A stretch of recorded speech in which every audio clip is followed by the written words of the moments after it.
전국에 계신 한능검 수험생 여러분들 또 왔습니다. 한국사를 맛있게 만들어주는 은쌤입니다. 자, 오늘은 저와 함께 45강이고요. 배울 내용은 개화정책의 추진과 반발입니다. 자, 여기 같은 경우는 출제율이 또 그렇게 높지는 않지만 우리가 뒤에 다음 강의 때 배울 이모군란과 갑신정변을 이해하려면 여기 부분을 완벽하게 또 알아야 되겠죠. 또 여기 부분이 또 출제가 그렇다고 또 안 되는 건 아닙니다. 그래서 보통 여기도 한 뭐 5-6번 시험을 치게 되면 한 번 정도 출제가 될 겁니다. 자, 그러면 본격적으로 한번 시작을 해볼게요. 이제 초기 개화 정책의 추진인데요. 여기 같은 경우는 또 판서로 잡고 들어오겠습니다. 초기 개화 정책을 이제 한번 볼 건데요.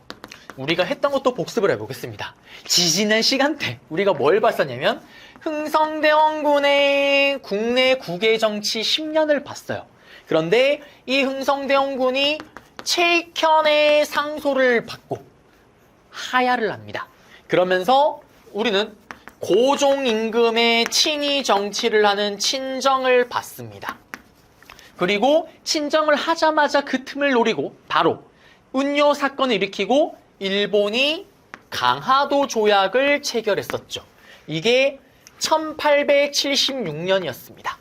강화도 조약은 우리의 최초의 근대적 조약이자 불평등 조약. 그리고 이 강화도 조약의 결과 우리는 국제 에티켓상 외국에 사절단을 보냈다라고 얘기를 했었죠.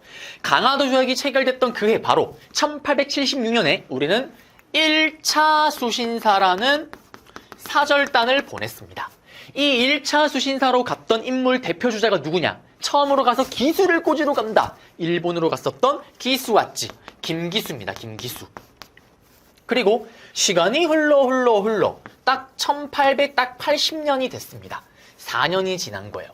1880년에 고종임금은요. 두 번째로 2차 수신사를 파견합니다. 2차 수신사로 파견했던 이유는 뭐냐면 김기수로부터 사실 보고를 들었어요. 일본이 진짜 나라가 많이 발전했다. 그러므로 우리도 서양의 문물을 빠르게 받아들여야 된다. 라는 걸 들었지만 버퍼링이 4년이 걸립니다. 그리고 2차 수신사를 보내죠. 이때 2차 수신사는 시험에 단독으로 인물 문제로 나온다라는 그 김홍집. 고종이 가장 아꼈던 인물 중에 한 명입니다. 고종의 오른팔이에요. 개화파의 선두주자. 어떻게 보면 개화의 1세대라고 보시면 됩니다. 이 홍집이야치. 홍집이야치를 2차 수신사로 파견했는데 지난 시간에 얘기를 했었죠. 홍집이를 파견했던 이유는 뭡니까? 강화도 조약의 부속 조약이었던 조일무역 규칙의 삼무, 무항세, 무제한 양공육출, 그리고 무관세. 일본의 물건에 세금을 때릴 수가 없기 때문에 우리나라 경제가 엄청 힘들어진다고 얘기를 했습니다. 그래서 홍집이를 2차 수신사로 보내면서 관세를 좀 가지고 오면 안 되겠니? 라는 걸 명을 내린다고 했었죠. 그래서 홍집이 갔습니다. 이런 젠장 빌어먹을. 4년 만에 갔더니 일본은 더 발전했습니다. 이런 젠장 빌어먹을. 가서 관세, 텍스를 얘기를 했더니 일본은 들어주지 않습니다. 너무나 우울한 걸. 그 우울한 마음에 당시 청나라 외교 대사관을 방문하죠. 일본에 있던. 그때 만난 사람이 누구냐면 황준원. 똑같은 말로 황준센을 만납니다. 이때 황준원이 줬던 책이 뭐냐? 지난 시간에 배웠던 조선책략이죠. 이 책의 내용은 뭐라고 얘기했습니까? 홍집아. 지금 무관세, 일본 발전 그게 중요한 게 아니다. 홍집아, 이 책을 봐라. 조선 책략, 니들이 해야 되는 책략. 러시아가 내려온다. 그러므로 중국, 일본, 미국과 연합을 해야 된다라는 조선 책략 책을 건네줍니다. 그러면서 이 책을 가지고 홍집이가 돌아오죠. 그리고 고종임금에게 갖다 바칩니다. 그러면서 고종임금이 이런 일이? 그러면서 미국과의 조약을 준비를 하죠. 연미론이 대두됩니다. 그러면서 이 조선 책략이 유포되면서 조미수호 통상조약이 체결된다고 얘기를 했었고요. 그게 언제냐면 1882년 지난 시간에 봤던 조미수호 통상조약이 체결됐습니다. 그리고 이 조선 책략이 유포되자 위정척사파들이 다 들고 일어나죠. 이거에 반발해서 반대 손을 들었던 만손씨, 이 만손의 주도로 영남 지역의 만명의 유생이 상소를 올리는 영남만인소가 일어났다라는 거. 여기까지 봤었어요. 자, 그리고 홍집에게 또 고종 임금이 물어보겠죠. 홍집아, 일본 진짜 많이 발전한 거 맞아? 전하, 일본 진짜 많이 발전했습니다. 이제 더 이상 개화 정책을 늦출 수가 없습니다. 기수가 말했을 때 그냥 한 귀를 듣고 한 귀를 흘렸더라면 이제는 진짜 개화 정책을 펼쳐야 됩니다. 그러면서 딱 외우기도 좋게끔 딱 1880년에 고종 임금은 본격적으로 개화 정책을 펼치기로 결정하죠. 그리고 그 개화 정책을 위해서 정치 기구를 만듭니다. 그게 바로 뭐냐? 통할이라 뭐가 통하는데? 통리기무아문. 통할이라 뭐가 통하는데? 서양의 문물이 통하라는 통리기무아문을 만듭니다. 그래서 통할이라 뭐가 통하는데? 서양의 문물이 통하는 통리기무아문이 설치되고 본격적으로 개화 정책이 시작되는 거예요. 자, 서구의 문물을 받아들이려고 결정을 했으면 서구의 문물이 발이 달린 게 아니잖아요. 들어오려면 그걸 담당하는 정치 기구가 필요하잖아요. 그게 통리기무아문이었던 거예요. 그리고 이게 정체적으로 이렇게 하겠어요라고 하면 또 실무로 옮기는 부서가 있을 거 아니에요. 예를 들면 의정부가 있고 그 밑에 육주가 있는 것처럼 통리기무아문이 있으면 그 밑에 12사라는 12개의 기구를 뒀던 거예요. 그래서 통리기무아문과 12사가 설치가 되면서 본격적으로 이제 개화 정책이 시작이 됩니다. 자, 그러면 이 개화 정책의 일환으로 이제 일어났던 사건들을 좀 볼 건데요. 자, 두 번째입니다. 통리기무아문을 설치를 하고 12사를 설치를 한 후에 본격적으로 서구의 문물을 받아들여요. 그러면서 가장 먼저 했던 개혁이 뭘까요? 바로 국방과 관련된 군사개혁입니다.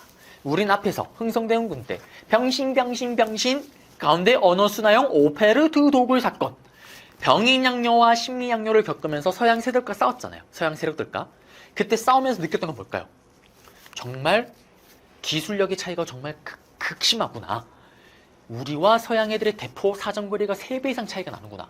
군대의 무기나 또는 군대의 훈련 이런 것도 완전히 다르구나. 이걸 깨닫잖아요. 그러면서 개화 정책에서 가장 첫 번째로 일어났던 게 바로 군사개혁입니다. 그 결과 어떤 일이 벌어지냐? 특별한 기술을 가진 별기군이 창설돼요. 자, 여러분들 헷갈리면 안 되는 게 별무반이 있습니다. 별무반은 이거 언제였어요? 고려시대 때.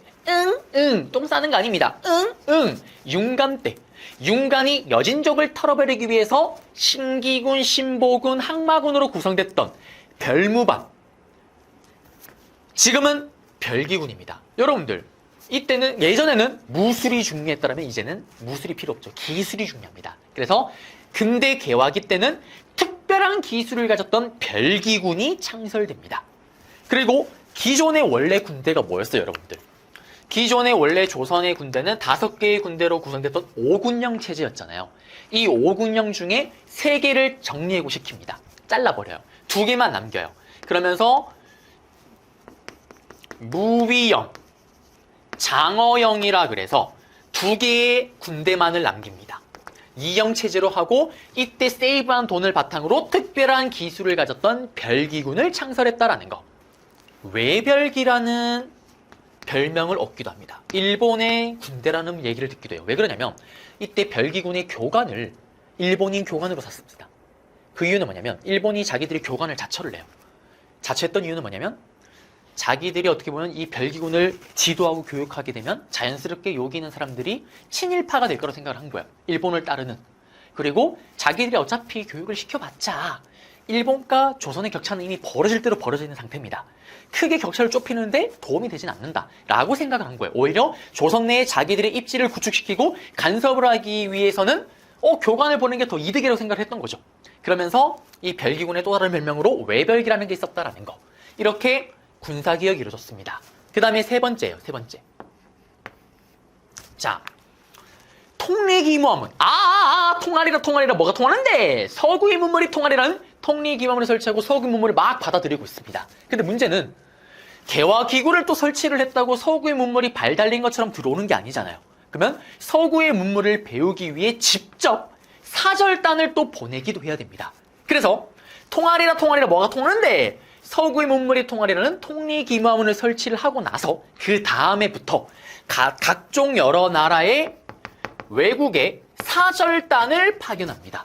그래서 이 사절단이 시험에 각각 단독으로 출제가 되기도 하고요. 그 다음에 초기 개화 정책을 퉁쳐서 물어봐요. 무슨 말이냐? 사절단 설명 다 줍니다. 그래놓고 다음 같은 사절단을 파견했던 시기에 볼 수 있는 모습으로 옳은 것은 통일기무화문에서 개화 정책을 실행하였다. 맞잖아요. 같은 시기 맞물려 있잖아요. 똑같은 시기잖아요.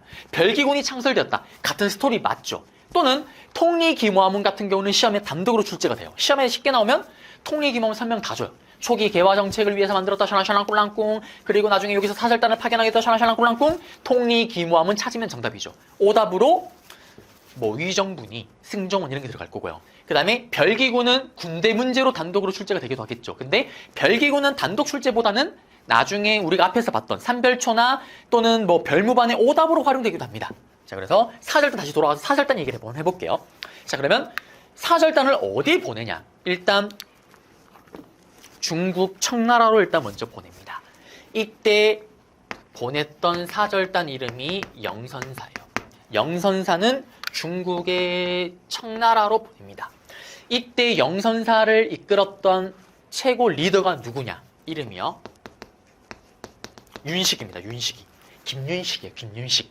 그러면 이 영선사가 청나라로 가서 뭘 배울까요? 기억나세요? 예전에 흥성대군 강의할 때 청나라는 영국에게 개털리자. 이들은 어떤 생각을 합니까? 쩐다 영국 쩐다. 그렇지만 우리의 정신, 사상, 제도는 퍼펙트하다. 우리는 서양의 기술만을 받아들이겠다. 라면서 서양의 기술만을 받아들이자는, 서양의 무기만을 배우자라는 양무운동을 전개했다라고 얘기를 했었죠. 그러면 이들이 청나라에 가서 뭘 배우겠어요? 여러분들. 당연히 서양의 무기를 중점적으로 배우려 합니다. 그리고 각종 뭐 제도니 기술도 배우는데 슬픈 일이 벌어져요. 서양의 무기를 배우려고 하는데 이런 젠장 빌어먹을 뭘 알아야 배우죠. 무슨 말이냐? 여러분들 덧셈 뺄셈을 모르는데 미분적분을 할 수가 있어요? 불가능합니다. 덧셈 뺄셈을 모르는데 어떻게 서양의 기술, 핵심 무기 기술을 배울 수가 있겠어요? 제대로 배우지를 못하죠. 얼마나 우울할까요? 이때 윤식이가 청나라 신하들과 얘기를 하면서 술을 마시면서 그 서글픔을 막 얘기를 합니다. 슬픔을 얘기를 해요. 그때 청나라 애들이 또 뭐라고 얘기를 하냐? 윤씨가 네가 지금 서양 무기 이거 알고 모르고가 중요한 게 아니다. 윤씨가 러시아가 내려온다. 그럼 어떻게 우리 청나라, 일본, 미국과 연합을 해야 된다. 연미론을 또 얘기를 하는 거예요. 그래서 이런 청나라에 미친 듯한 알선, 소개팅 때문에 체결된 게 조미수호 통상조약이었다라는 거. 자, 그리고 영선사 일행들. 여기서 이게 파견됐던 게 어디냐면 이건 연도를 몰라도 됩니다. 1881년이었는데요. 다음 강의 때 배우겠지만 82년에 이모군란이 터져요. 그러면서 긴박하게 급하게 다시 귀국을 합니다. 그러면서 1년 만에 들어와요. 원래 계획했던 것보다 좀 빨리 들어옵니다. 어쨌든 가서 1년 가까이 서양의 무기를 배워서 왔습니다. 그래서 이들 영선사를 바탕으로 해서 근대적인 무기 기구를 만든다라는 기기창이 만들어지게 되는 거예요. 그래서 영선사는 기기창이 만들어지는데 또 기여를 했다라는 거. 끝났습니다. 자, 그 다음에 이제 또 어디로 가야 될까요? 사절단을. 어디로 보내야 될까요? 여러분들. 니하오! 일본으로 보냅니다. 일본에 보냈던 사절단의 이름을 뭐라고 얘기를 하냐? 바로 조사시찰단이라고 얘기를 해요. 똑같은 말로 신사유람단이라고도 부릅니다. 근데 최근에는 신사유람단이라는 단어는 거의 사용되지 않고 있고요. 조사시찰단이라고 많이 해요.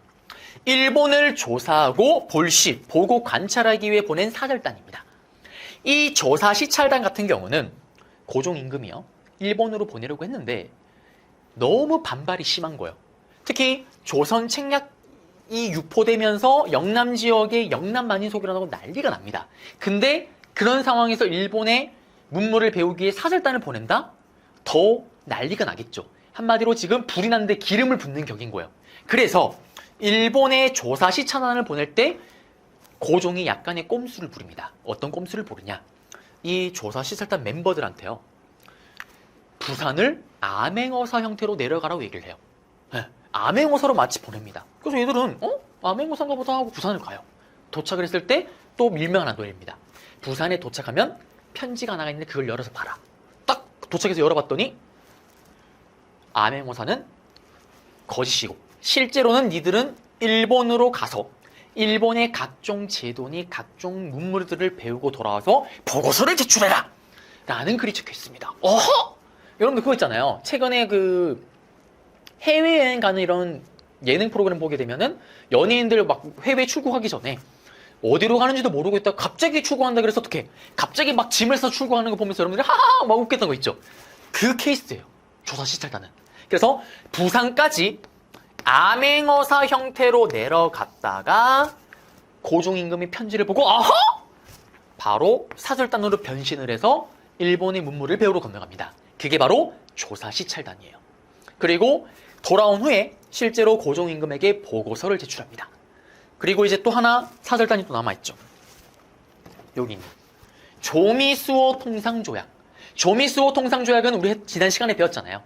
청나라의 알선, 조선 책략이 배경이 돼서 체결됐고요. 그리고 이 조미수호 통상조약은 우리가 체결한 최초의 서양과 체결한 근대적 조약이자 불평등 조약입니다. 거중조정, 그 다음에 관세가 들어갔고 치외법권, 그리고 최혜국 대유정이 들어갔었던 근대적 조약이 체결되면 우리는 국제 에티켓상 외국에 사절단을 보내야 됩니다.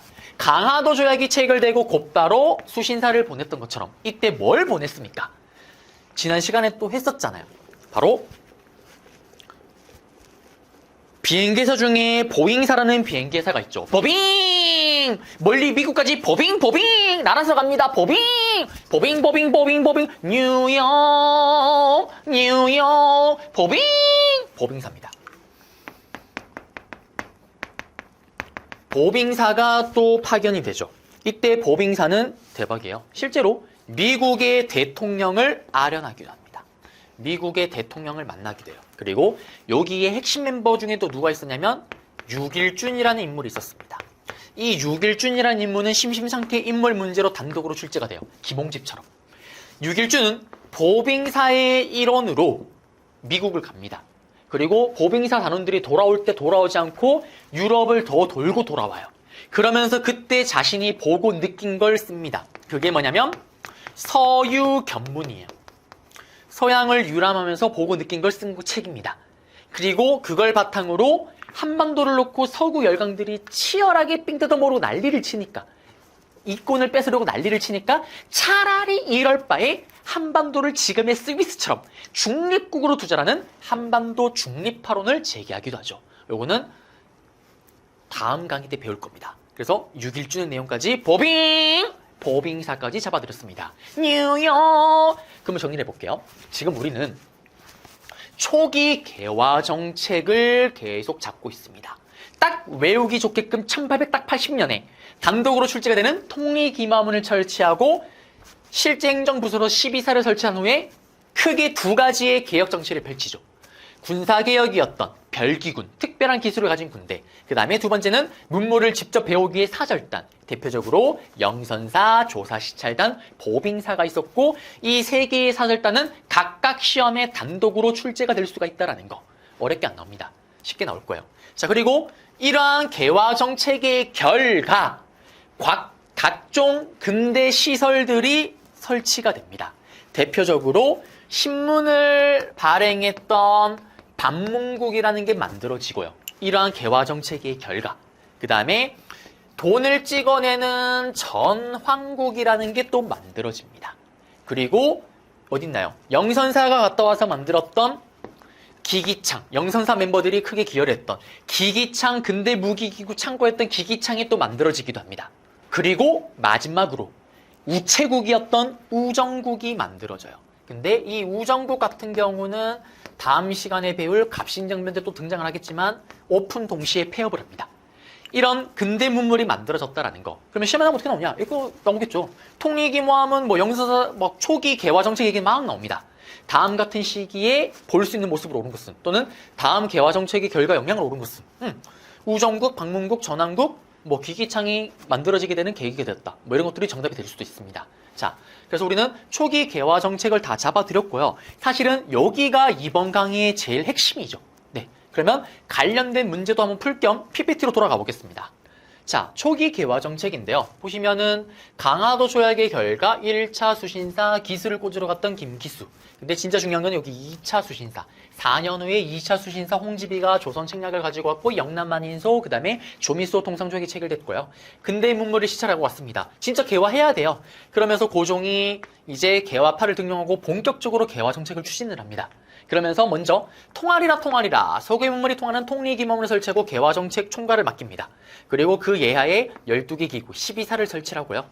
그리고 먼저 첫 번째 통리기범을 설치하고 첫 번째 개혁 군사개혁, 특별한 기술을 가졌던 별기군을 창설합니다. 일본인 교관, 그래서 외별기라고 부르기도 했었고요. 그 다음에 오군영은 3개를 자르고 2개만 남깁니다. 통합을 해서. 그리고 무위영, 장어영으로 2형 체제로 개편이 돼요. 새롭게. 여기가 1차 수신사로 갔던 김기수의 모습을 그림으로 표현한 거고요. 그리고 여기 보시면 통리기범은 12사 이렇게 설치했고 2형과 별기군 체제입니다. 이제 여기가 그러면 이제 90군대가 되는 거죠. 그리고 여기가 별기군의 모습이고요. 자, 이제 두 번째 정책으로 외국에 사절단을 보냅니다. 일본에 보냈던 사절단이 조사시찰단. 80년에 딱 통리기문을 설치하고 그 다음에부터 이제 사절단을 보내는 거예요. 서구 문물 받아들이기 위해서. 그래서 개화 반대 여론을 의식해서 암행어사 형태로 비밀리에, 그리고 박정량, 어윤중, 홍영식 등으로 구성됐는데 박정량과 홍영식 같은 경우는 예전에 인물 문제로 한 번 정도 출제된 적이 있습니다. 한 번요. 자, 그리고 갔다 와서 보고서를 제출했고요. 그 다음에 영선사는 청나라, 텐진으로 갔는데 누가? 우리 윤식이가 갑니다. 윤식이. 그리고 일본의 근대 무기 제조술과 근대 군사훈련법, 특히 군사와 관련된 걸 배우러 간 거죠. 그렇지만 이모군란이나 아니면 경비 부족으로 빨리 귀국합니다. 그리고 이들이 근대 무기 제조 공장이었던 기기창을 만드는데 크게 영향을 끼쳤다라는 거. 그리고 뉴욕, 미국으로 갔던 보빙사, 워싱턴가, 이런 미국 각지를 돌았던 최초로 서양에 파견된 사절단이고요. 미국과 체결 직후에 포트가 옵니다. 거기에 대한 답방으로 육일준, 민영익, 홍영식, 서강봉. 네, 육일준 인물 문제로 자주 출제가 되고요. 그 다음에 홍영식과 민영익 같은 경우도 한 번 정도 출제된 적이 있습니다. 자, 그 다음에 근대시설 보고요. 미국 대통령 아서를 만났고 6일주는 미국에 남아서 유학을 하고 돌아와서 서유견문, 노동야학 독번, 대한문전 등을 집필합니다.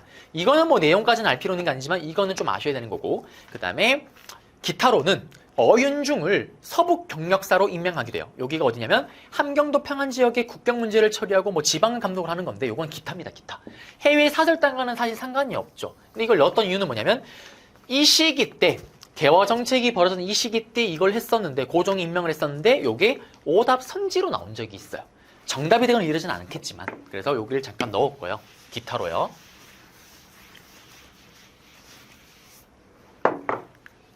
그리고 여기 보시면 대통령을 만난 모습이고, 여기가 보빙사고요.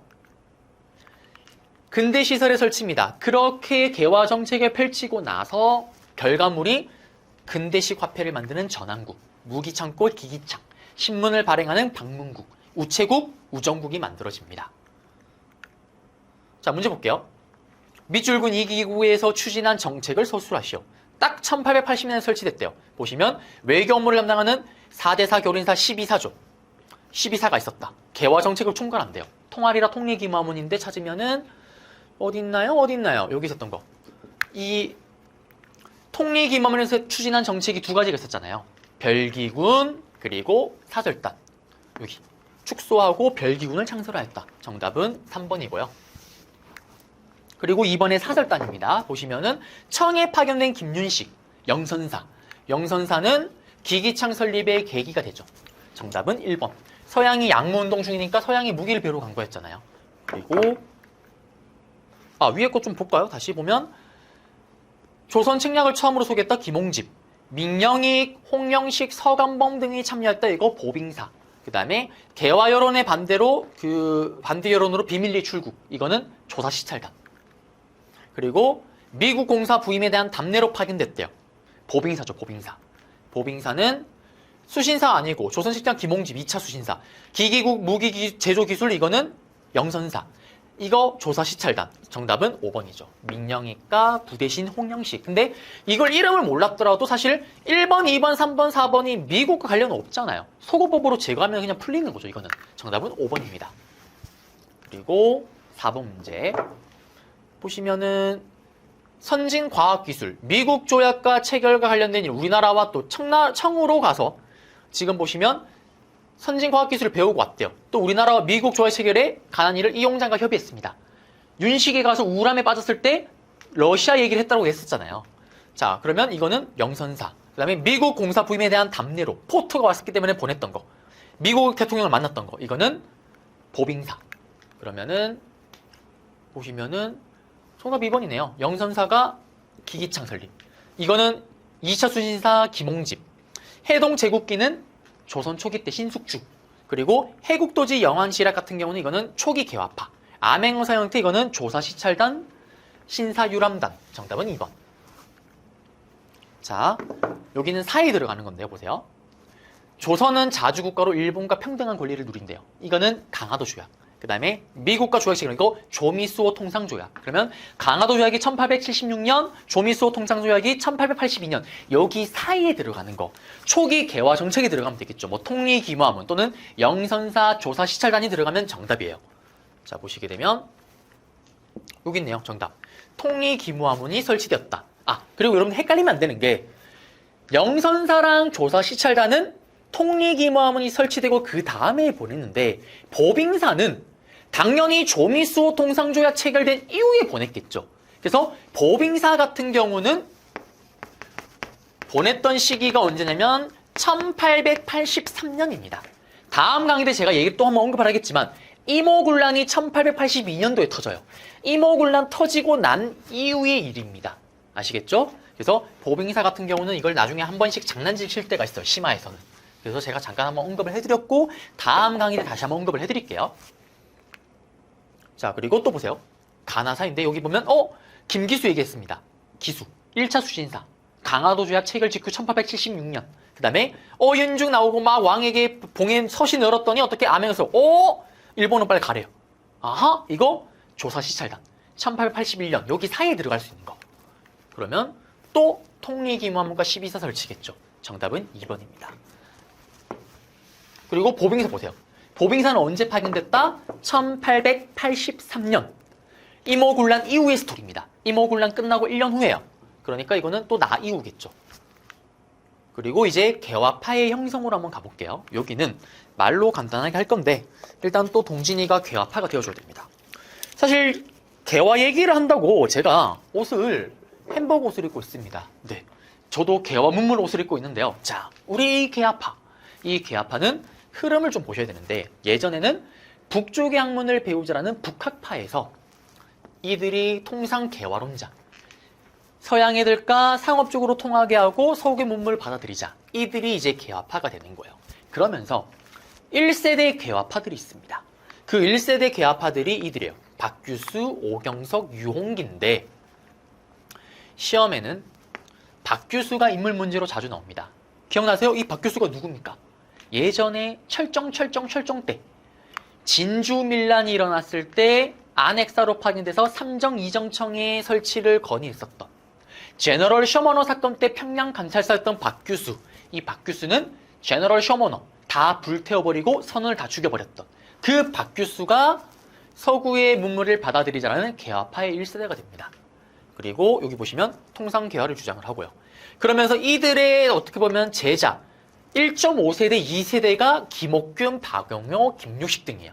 자, 특히 김옥균 같은 경우는 인물 문제로 단독으로 나오고 또 갑심정변을 주도했던 인물이죠. 다음 시간에 다시 본격적으로 배울 겁니다.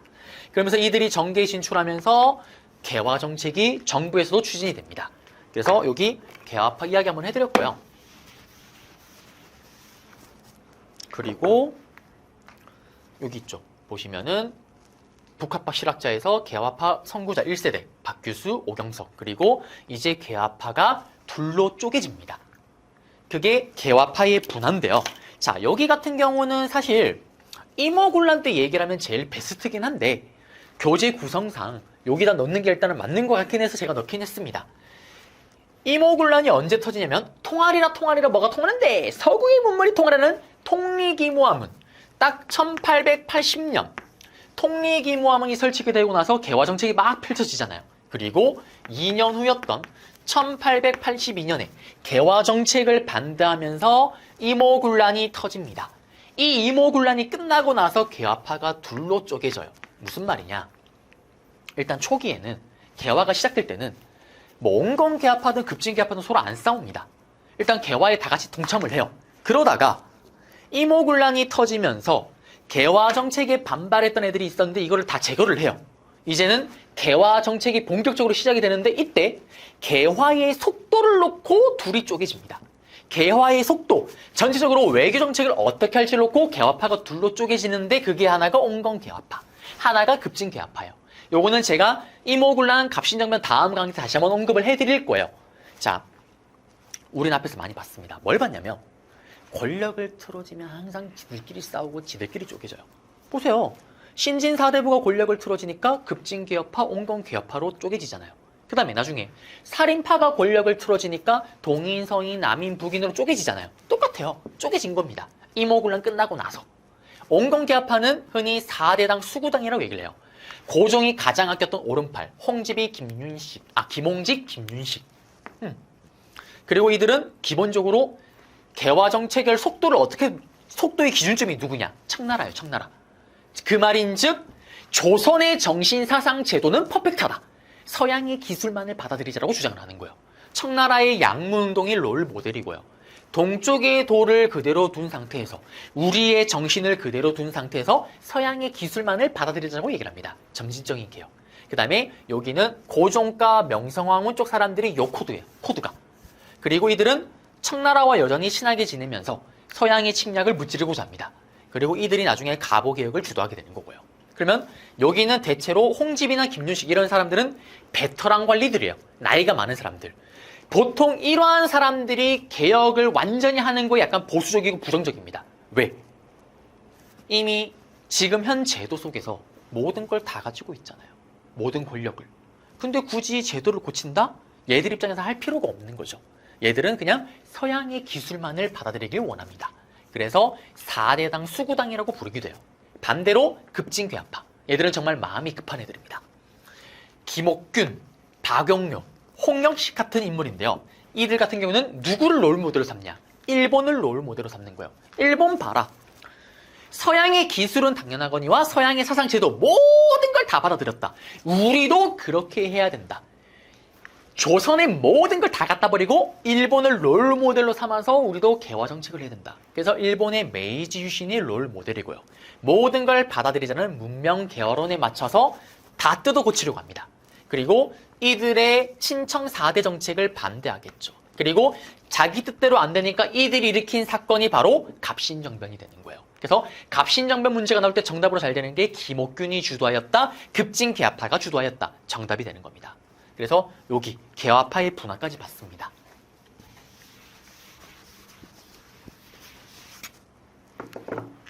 여기가 김옥균의 모습이고요. 그리고 온건개화파의 동도서기론 얘기가 나옵니다. 사료고요.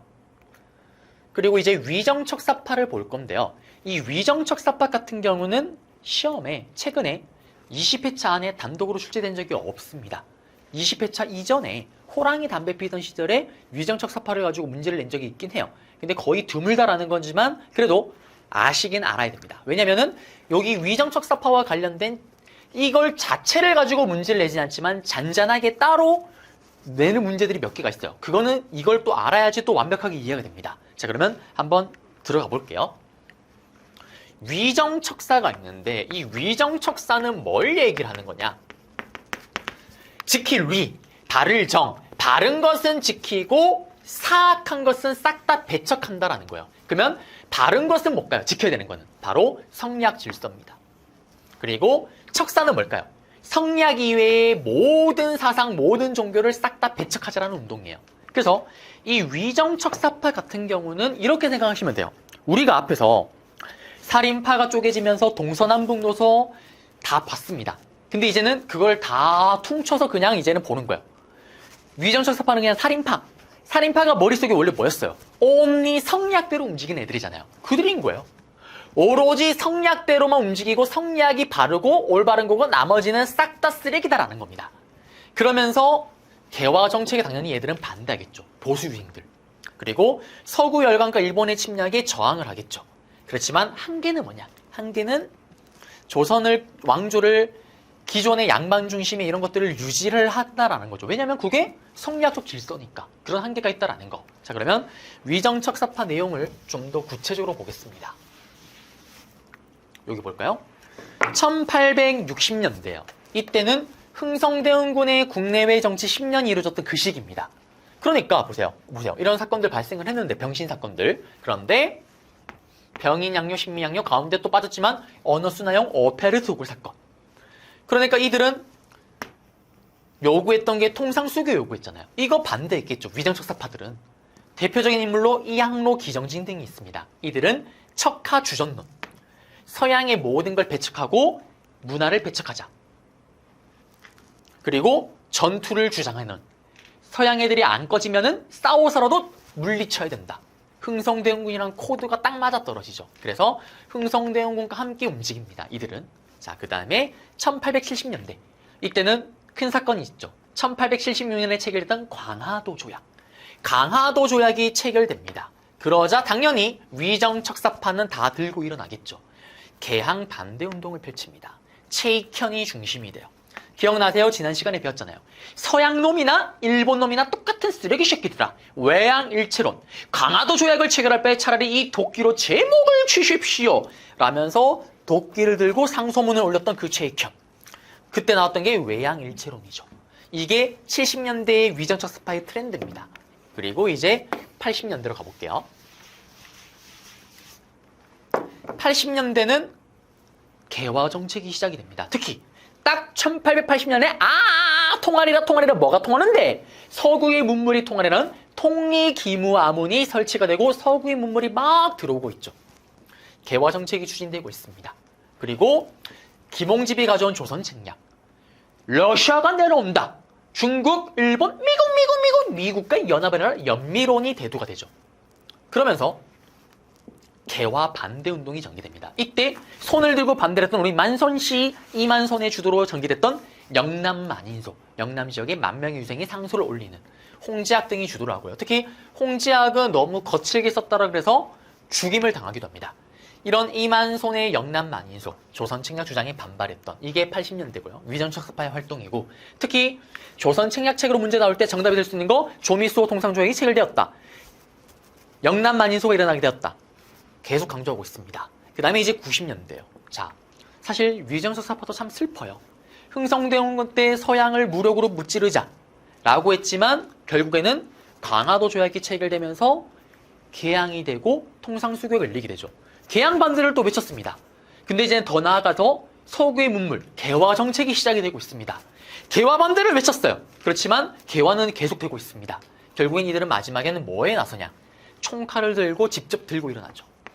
바로 이 위정척사파들이 전부 다 의병운동을 전개하게 됩니다. 이제는 상소가 아닌 직접적인 항일 의병운동에 나서는 거예요. 왜? 통상수교 반대, 통상수교 됐습니다. 개항 반대, 항구 열지 마라, 개항 됐어요. 개화 반대, 개화 됐습니다. 이제는 총칼 들고 싸우는 거예요.